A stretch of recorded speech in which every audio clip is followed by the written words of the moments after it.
Let's look into unit number 2 of development of polio vaccine. तो हम अब देखते हैं, do you know that children are the most vulnerable to polio. Vulnerable का मतलब होता है मोस्ट ससेप्टेबल। मोस्ट ससेप्टेबल मतलब कि जो बच्चे होते हैं ना वो हाई रिस्क पे होते हैं, उनको ज़्यादा चांसेस है कि उन्हें पोलियो हो सकता है।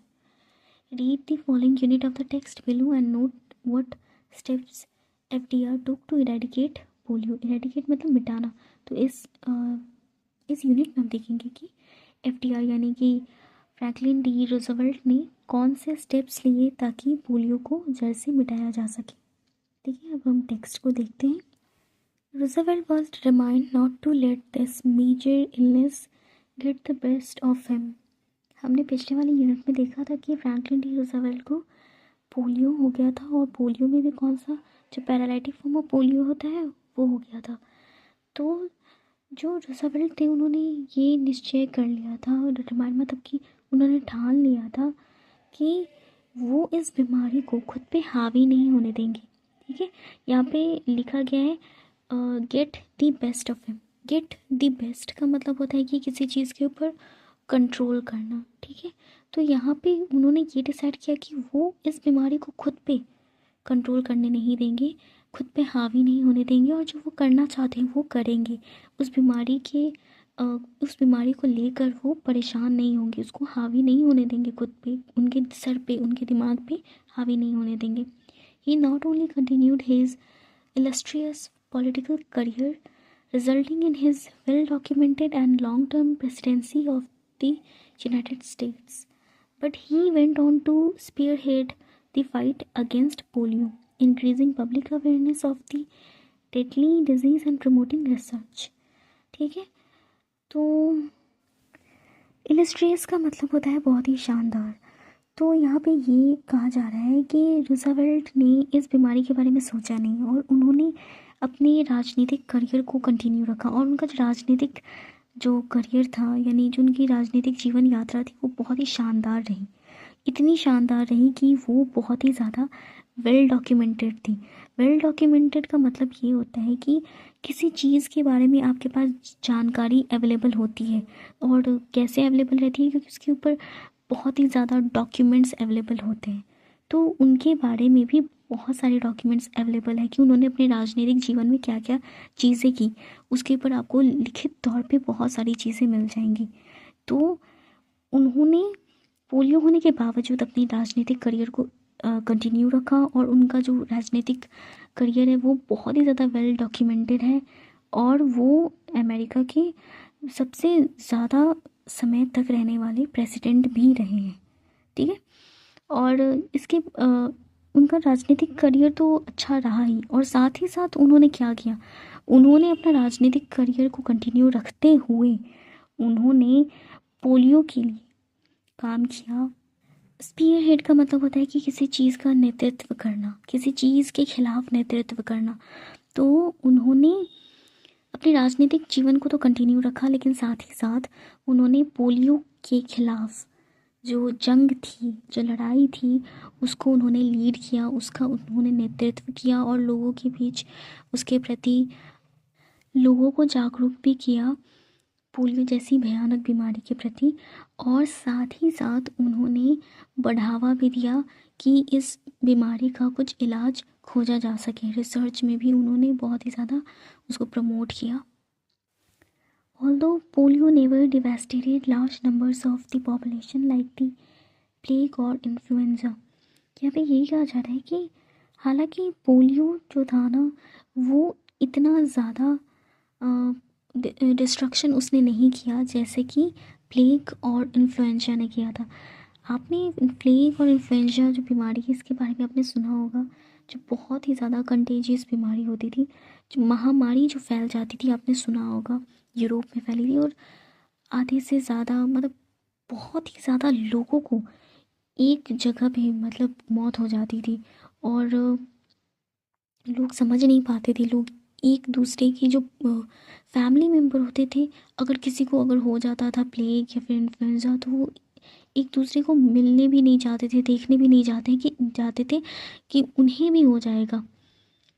इतना इतना ज़्यादा वो डिवास्टेटेड था। डिवास्टेटेड का मतलब होता है कि पूरी पॉपुलेशन होती थी ना, आधी से ज़्यादा, उसको पूरी तरीके से वो डिस्ट्रॉय कर देता था।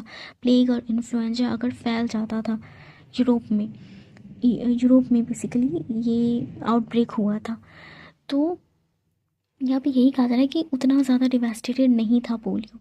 लेकिन आगे लिखा गया है, it was a frightening highly contagious disease that attacked both the poor and rich and arose in terrifying outbreaks which seemed impossible to stop in spite of advances in medicine. Contagious का मतलब होता है infectious और terrifying का मतलब बहुत ही ज़्यादा खतरनाक। तो यहाँ पे यही कहा जा रहा है कि पोलियो प्लेग और इन्फ्लुएंजा जितना तो डिवास्टेटेड नहीं था, इतने ज़्यादा लोगों की मौतें नहीं होती थी पोलियो की वजह से जिस तरीके से प्लेग और इन्फ्लुएंजा में हुआ करता था। लेकिन पोलियो बहुत ही ज़्यादा लोगों के बीच उसने खौफ पैदा कर रखा था। लोगों के बीच इसका बहुत ही ज़्यादा डर था, क्योंकि ये बहुत ही ज़्यादा इन्फेक्शियस था, एक इंसान से दूसरे इंसान को हो जाता था। और ये जो डिजीज़ था गरीब में और अमीर में पूरी तरीके से बराबर होता था। आप गरीब हो अमीर हो उससे कोई फ़र्क नहीं पड़ता, ये डिज़ीज़ दोनों को अटैक करता था। ठीक है। और मेडिकल साइंस में काफ़ी ज़्यादा तरक्की हो रही थी, लेकिन इसके बावजूद जब भी पोलियो का आउटब्रेक होता था तो बहुत ही ज़्यादा टेरिफाइंग था लोगों के लिए, बहुत ही ज़्यादा खौफनाक था लोगों के लिए, क्योंकि ऐसा लगता था कि इसे स्टॉप नहीं किया जा सकता, इसको रोका नहीं जा सकता। हालांकि मेडिकल साइंस बहुत ही ज़्यादा एडवांस हो रही थी उस समय, लेकिन उसके बावजूद इसका कोई इलाज लोग ढूंढ नहीं पा रहे थे, मेडिकल साइंस इसका इलाज ढूंढ नहीं पा रही थी, इसीलिए लोगों के बीच बहुत ही ज़्यादा डर रहता था पोलियो का। Through the first half of the century basic hygiene methods and knowledge had advanced tremendously। यहाँ पे दिस सेंचुरी, यहाँ पे बात हो रही है 20th सेंचुरी की। ठीक है, first half of 20th century मतलब 1901 से 1950 के करीब की बात हो रही है कि उस समय जो first half of 20th century था उसमें जो बेसिक हाइजीन थी, और कि हाइजीन मतलब कैसे रखते हैं, यानी कि किस तरीके से साफ़ सफाई को रखा जाए, जो क्लीनिनेस का जो मेथड होता है ताकि अच्छी हेल्थ को मेंटेन किया जा सके, तो ये सभी चीज़ों के बारे में लोग ज़्यादा अवेयर हो चुके थे। ठीक है, ये सब चीज़ें काफ़ी ज़्यादा एडवांस हो चुकी थी। ट्रेमेंडसली का मतलब होता है काफ़ी ज़्यादा। तो जो हाइजीन मेथड्स थे, यानी कि साफ़ सुथरा रहने की और अपने आसपास साफ़ सफाई रखने की जो नॉलेज थी, कि हमें ये पता चल गया कि अगर हम साफ़ सुथरा सब कुछ रखेंगे तो हमें कोई भी किसी भी तरीके की बीमारियां नहीं होंगी। तो इस बारे में लोगों को ज़्यादा नॉलेज हो चुका था उस वक्त तक। For the first time in civilization people came to expect good health instead of merely hoping for it. अब आप एक्सपेक्ट और होप, ये जो दो वर्ड है ना, इसके बीच में डिफरेंस आप समझो। आप जब किसी चीज़ को एक्सपेक्ट करते हो तो इसका मतलब क्या होता है, और जब आप होप करते हो तो इसका मतलब क्या होता है। फॉर एग्ज़ाम्पल कि मैंने अगर एग्ज़ाम के लिए अच्छे से पढ़ाई की है तो मैं ये एक्सपेक्ट करूँगी कि मैं पास ज़रूर होंगी, भले ही कितना भी नंबर आए, लेकिन मैं ये एक्सपेक्ट ज़रूर करूँगी कि मैं पास हो जाऊँगी। और अगर मैंने अच्छे से पढ़ाई नहीं की है, ठीक है, मैंने पढ़ाई ही नहीं की है, ना कॉपी खोल कर देखा है, बुक खोल के देखा है, ना ही कुछ नहीं किया है, पढ़ाई कुछ की ही नहीं है, तो मैं सिर्फ होप कर सकती हूँ कि मैं किसी तरीके से एग्ज़ाम पास कर जाऊँ, है ना। तो एक्सपेक्ट आप तब करते हो जब आप थोड़ा श्योर होते हो किसी चीज़ के बारे में, और होप जब करते हो जब आप श्योर नहीं होते हो। तो पहली बार क्या हुआ ना कि जो 20th सेंचुरी थी ना, first half of 20th century, उसमें क्या हुआ ना कि पहली बार ऐसा हुआ कि सिविलाइजेशन, यानी कि जो लोग थे, जो पूरी सभ्यता थी, लोगों की जो सभ्यता होती है ना, तो पहली बार ऐसा हुआ कि मानव इतिहास में कि लोग अब इस बात को एक्सपेक्ट कर रहे थे कि उन्हें गुड हेल्थ मिलेगा, इसके बजाय कि वो सिर्फ आशा कर रहे हों, होप कर रहे हों कि काश उन्हें अच्छी सेहत मिल जाए। अब क्यों लोग एक्सपेक्ट कर रहे थे, एक्सपेक्ट इसलिए कर रहे थे क्योंकि हाइजीन मेथड जो थी वो बहुत ही ज़्यादा इम्प्रूव हो चुकी थी। तो अब वो इस बात के लिए श्योर थे कि उन्हें अच्छी सेहत ज़रूर ही मिलेगी। लेकिन पहले क्या होता था, उससे पहले इतनी ज़्यादा हाइजीन मेथड नहीं थी। लोग अच्छे से नहीं जानते थे कि कैसे साफ़ सफाई रखें, साफ़ सफाई रखने से बीमारियां कम होती हैं। तो ये सब पता नहीं था। तो वो सिर्फ ये होप ही करते थे कि काश उनके बच्चों को किसी भी तरीके की बीमारी ना लगे या उन्हें किसी तरीके की बीमारी ना हो, बस वो होप ही करते थे। लेकिन जब first half of 20th century आया तो लोगों को इस बारे में नॉलेज हुआ कि हमें साफ़ सुथरा अगर हम अपने आसपास रखेंगे, हाइजीन अपनाएंगे तो हमारी हेल्थ भी अच्छी रहेगी। तो अब वो श्योर थे कि उन्हें अच्छी हेल्थ मिलेगी ही। But polio still attacked and children were the most vulnerable. लेकिन इसके बावजूद कि हाइजीन मेथड डेवलप हुई, लोग हाइजीन रखने लगे, लेकिन इसके बावजूद जो था ना, पोलियो होता था और बच्चों को सबसे ज़्यादा, ठीक है, बच्चे ज़्यादा इससे प्रभावित होते थे। पोलियो ज़्यादा बच्चों में होता था।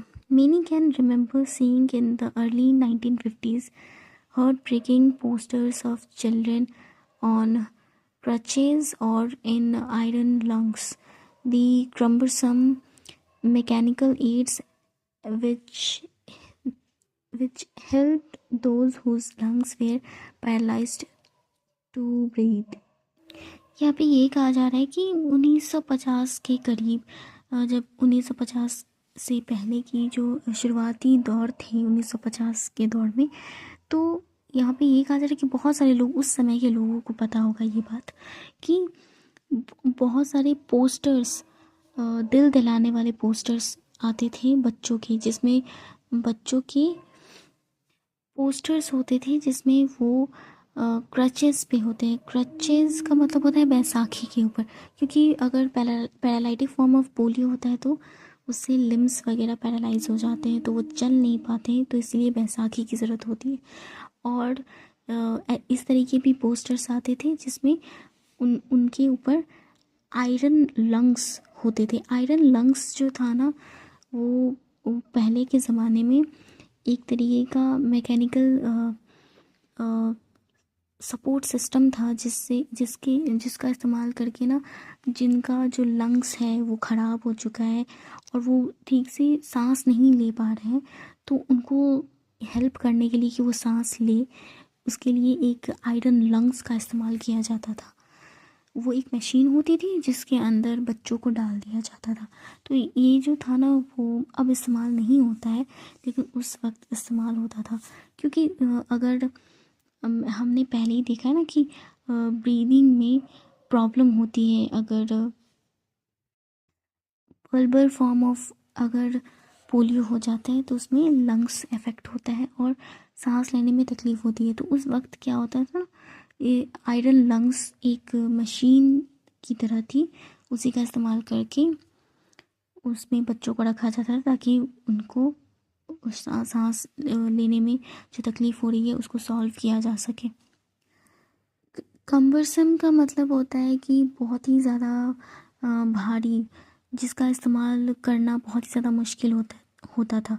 तो ये जो आयरन लंग्स होते थे ना, ये बहुत ही ज़्यादा भारी होते थे, भारी मशीन होती थी और इसका इस्तेमाल किया जाता, इसका इस्तेमाल करना बहुत ज़्यादा मुश्किल होता था। ये तब इस्तेमाल किया जाता था जब जो लंग्स होते थे वो पैरालाइज हो जाते थे और वो जो बच्चे हैं वो ब्रीद नहीं कर पाते थे, सांस नहीं ले पाते थे, तब आयरन लंग्स का इस्तेमाल किया जाता था। तो इस तरीके के पोस्टर्स उस समय निकलते थे जो कि बहुत ही ज़्यादा दिल दहलाने वाले होते थे। Lacking a vaccine, parents throughout the country panicked, keeping their children from schools and other public facilities. यहाँ पे ये कहा जा रहा है कि क्योंकि उस वक्त तक कोई भी वैक्सीन नहीं आई थी पोलियो के लिए, तो पूरे देश में जो पेरेंट्स थे वो बहुत ही ज़्यादा घबराए हुए थे, बहुत ही ज़्यादा पैनिक्ड थे और इसीलिए वो अपने बच्चों को स्कूल भी नहीं जाने देते थे, स्कूल से दूर रखते थे, कि कहीं किसी और को हुआ होगा तो कांटेक्ट में आने से उनके बच्चों को हो जाएगा। और जितनी भी सार्वजनिक सुविधाएं थी उन सभी से भी अपने बच्चों को दूर रखा करते थे। Why couldn't a vaccine be found, अब यहाँ पे ये कहा जा रहा है कि आखिरकार पोलियो की वैक्सीन खोजी क्यों नहीं जा पा रही थी, क्यों नहीं बनाई जा पा रही थी। इसका आंसर आपको अगली यूनिट में मिलेगा।